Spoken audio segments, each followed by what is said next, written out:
Welcome back. I won't say Happy New Year, it's more like Happy New Spring. It's been a while since the last update, getting on for about 4 months now. It's been really busy at work. This is the first weekend I've had off in a few weeks. And my cousin and I have done our best to get, the 4 allotments into good form and ready for spring. My cousin's had a bit of a problem with his back. He's got a prolapse disc, so he's limited in terms of what he can do, but we're doing what we can when we can. And as you can see to the side of me, we've also done quite a bit of sowing. So I'm going to keep this section brief, and I'm going to give you a quick look round the site, at all 4 plots, and you can see where we are. We're just about ready for spring and for all the major sowing, and maybe in a week or 2 we'll do our first planting out. So I'll pick up the camera now and I'll take you on a tour. It's a little bit breezy, so I should warn you, but we've got the dead cat on the mic, so fingers crossed we should be okay. Catch you in a bit. Hi again. You join me on the lane outside of the plots, and we're looking at the first and second of the 2 allotments.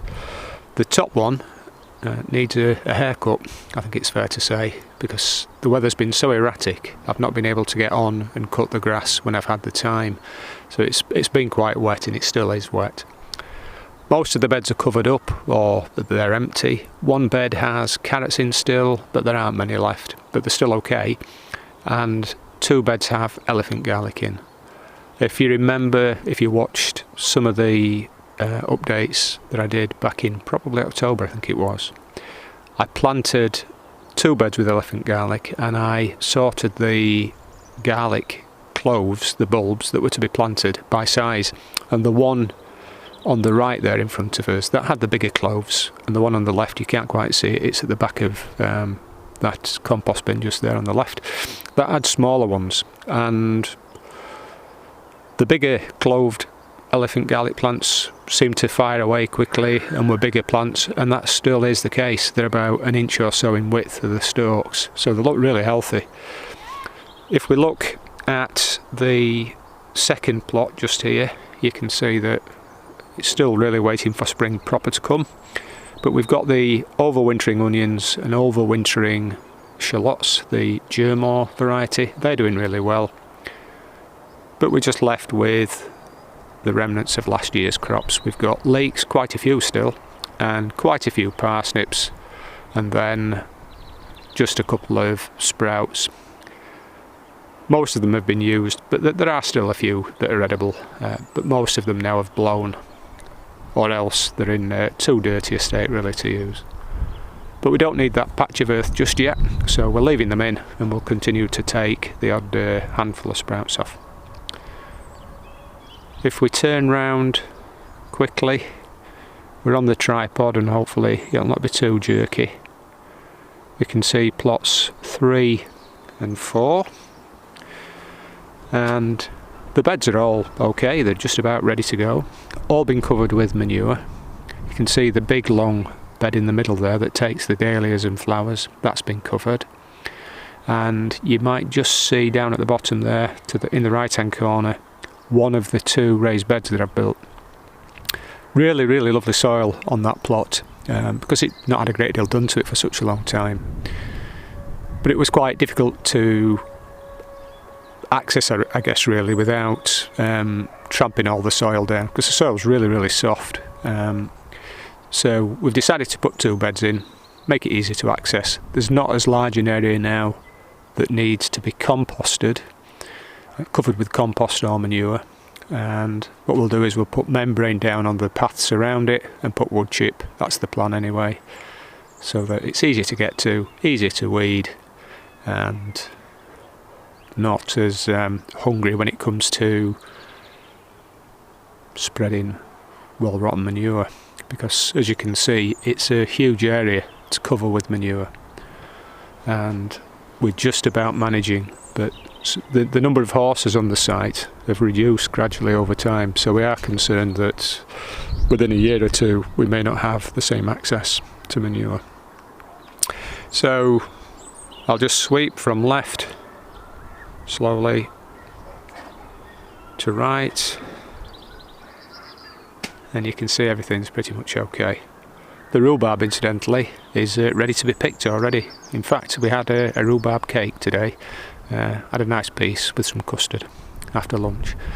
I'll take the camera off the tripod now and I'll show you the top half of the fourth allotment, and you can see what we've done there as well.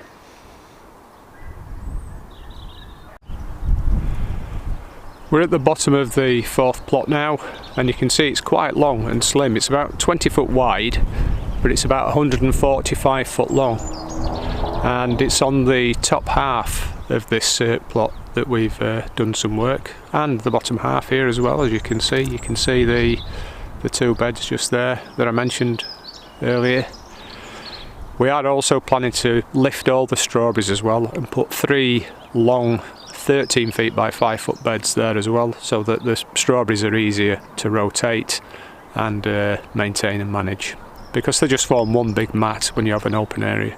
So we're trying to rationalise what we do and improve access again there. So we'll pop up to the top now at the other side of that long greenhouse and we'll see what we've done there. Well, you can see just in front of me is the first of the 4 beds on the top half of plot 4, and this is a 13 by 5 bed, as are the other 3 up at the top there. And in one of the last updates I talked about possibly spraying Roundup or poison on this plot to get rid of a lot of the perennial weeds that were here, including the mare's tail. But as it's turned out, we've not done that. We've elected instead to skim all the ground by hand. That's what we've done, and there was quite a well-established mat of weeds by the end of the year, so it was pretty easy really to get them up just by skimming the surface. So that's what we did. We'll take you a little bit closer.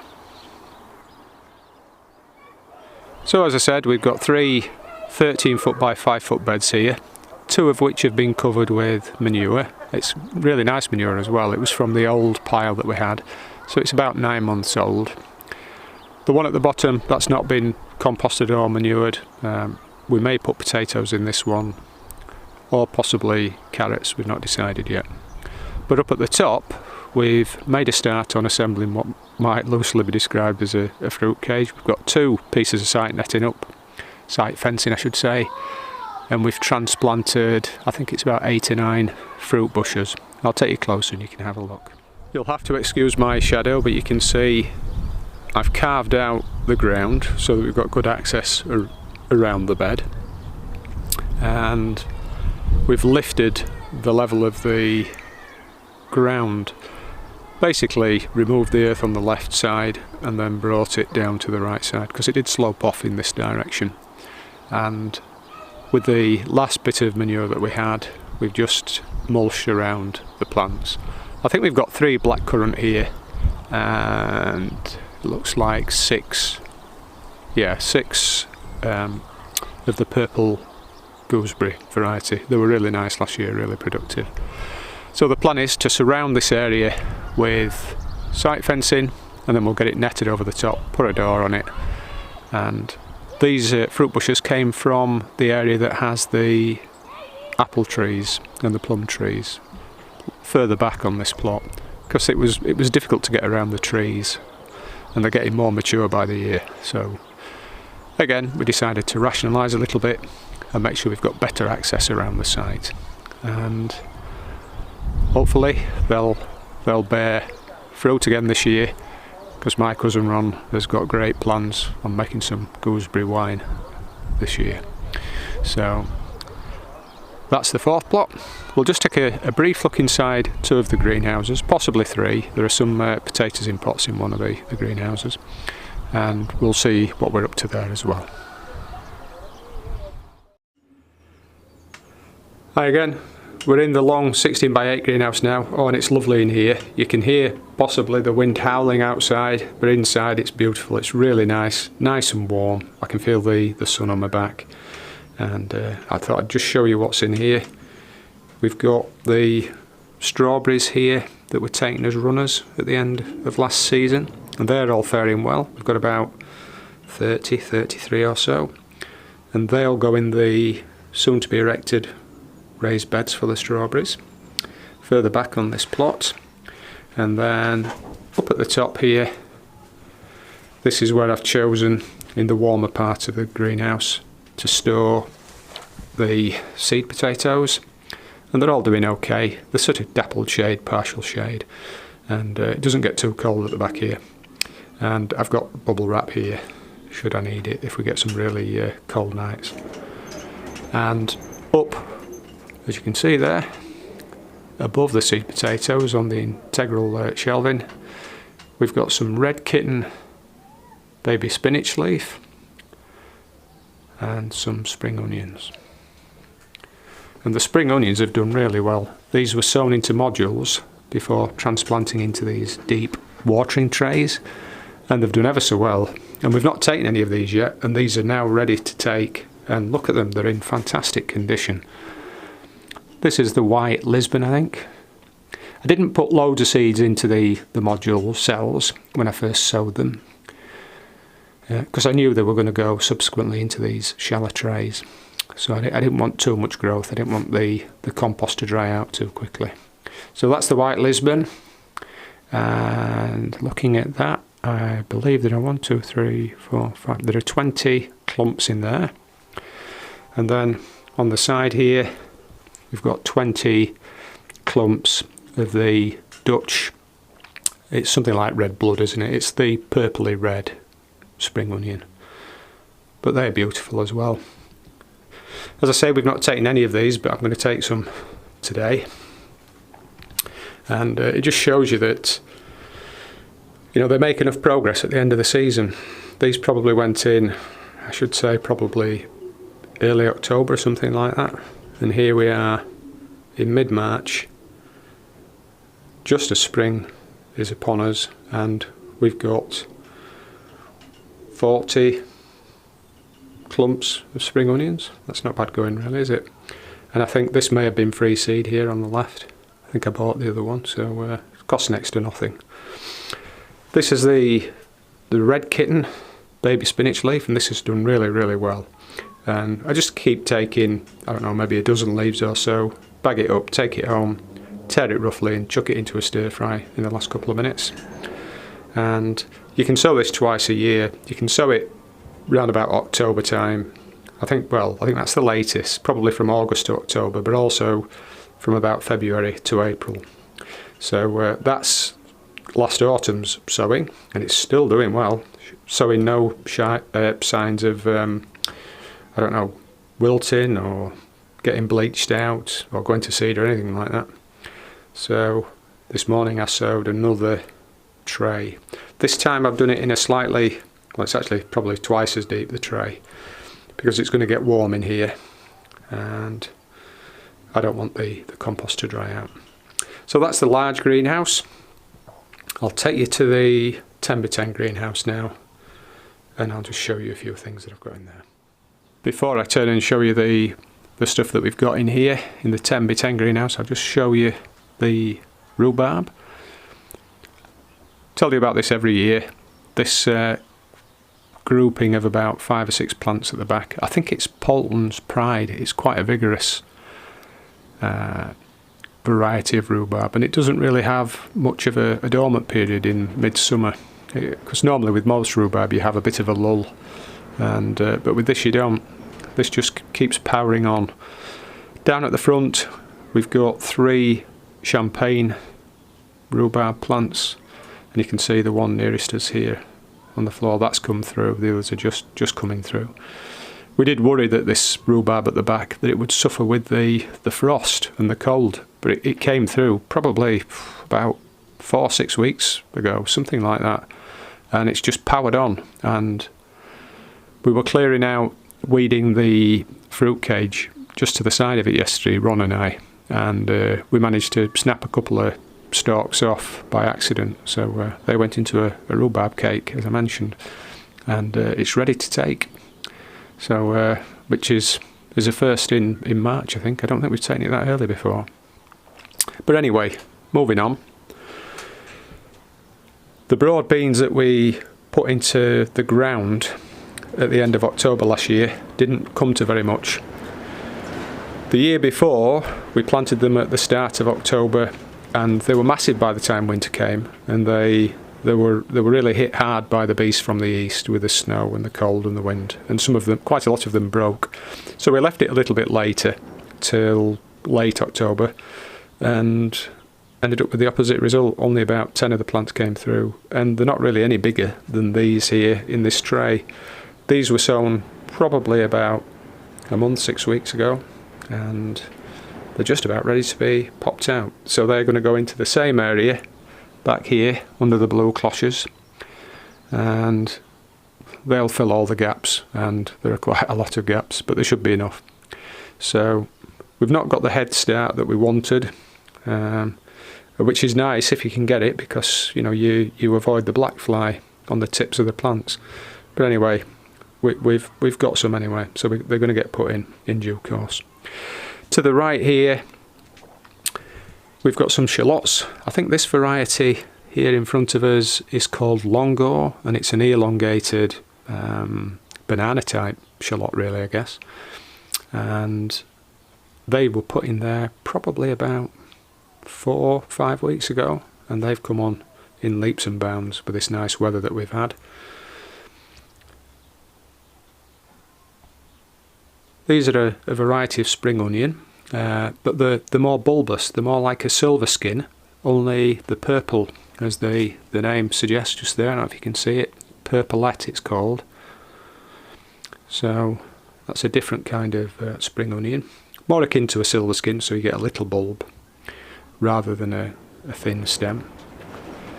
The onions at the back here, these sets, these are the Caravel Pink, the sets that produced such wonderful onions last year.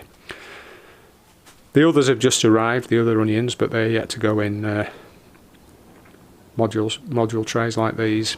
So we'll probably leave these here for another week or two, and then these will get put out along with the others. The others are Santero and the purple one. What's it called? The red onion. I forget. Anyway, moving on. 2 trays of mixed salad leaf. This again is the salad leaf from Mole's seeds, and I could have sowed this earlier actually. I could have sowed this in February, because it really does like cooler temperatures. But I sowed it probably about a week, 10 days ago, and it's all through. So it won't be long, 2 or 3 weeks, and we'll be back into the fresh salad leaf. And at the back here we've got some sprouts, 2 trays. I think the varieties are Napoleon and Trafalgar. The Trafalgar have yet to show, but the Napoleon are through. And then at the side there we've got a couple of mini module trays with 2 different varieties of beetroot. We've got the orange beetroot and the standard Bolt Hardy. And then if we just turn around, try and avoid the sun, this morning I did my tomatoes, and this year I've just done them in 6 unit sort of modular cell trays. I normally put them in 3-inch pots, but all we're looking for here are the tiny little seedlings, and as soon as they rear their heads, after about 3 or 4 days, they're big enough to take out and transplant. So I'm going to take these home and put them in a propagator. I've still got some more cherry tomato seed to sow, but that's not arrived yet. I thought I got it, but I hadn't. I've had to order it, and that's the Sakura. But I've got a mixture of cherry and beefsteak. And then to the left here, this is not the main sowing of leeks, but I got 2 additional varieties. One I think was a free seed packet off Kitchen Garden magazine, and the other one I bought at the Malvern show in autumn.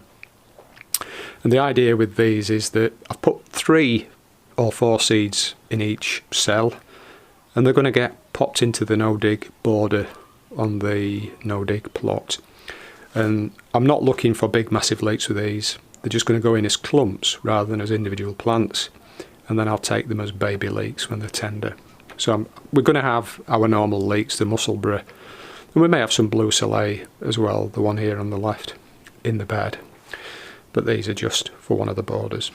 And then to the left, finally, we've got some more spring onions. And then an afterthought here. These weren't planted on Christmas Day, they were planted about probably a month ago, something like that. Sown, I should say. This is Elsa Craig, the onion. This is a standard onion, and that'll go into the no-dig border as well.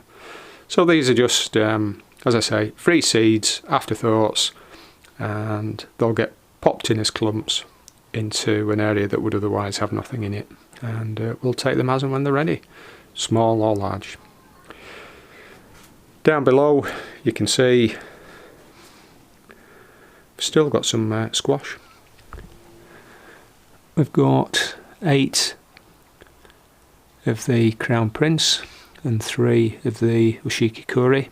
All the butternut got eaten pretty much straight away because they were lovely and nice, easy to prepare. They were probably gone by Christmas or shortly after.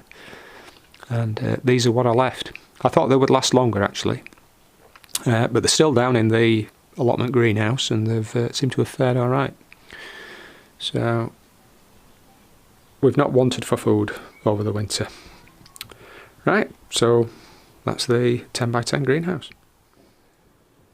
Just taking a brief look at the 8x8 greenhouse on the second plot, and I've got 5 pots here with potatoes in, and I've got 2 on the left with kestrel. I've just put 2 potatoes in those because they're smaller pots, and then we've got Charlotte in the 3 pots on the right, and there are 3 seed potatoes in those.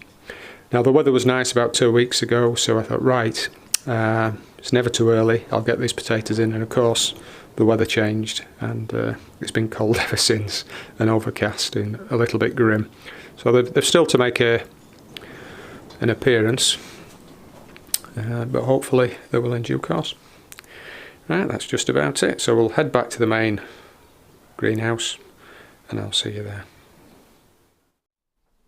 Hi, well thank you very much for calling by and watching this update. Hopefully it won't be another 3 or 4 months until the next one.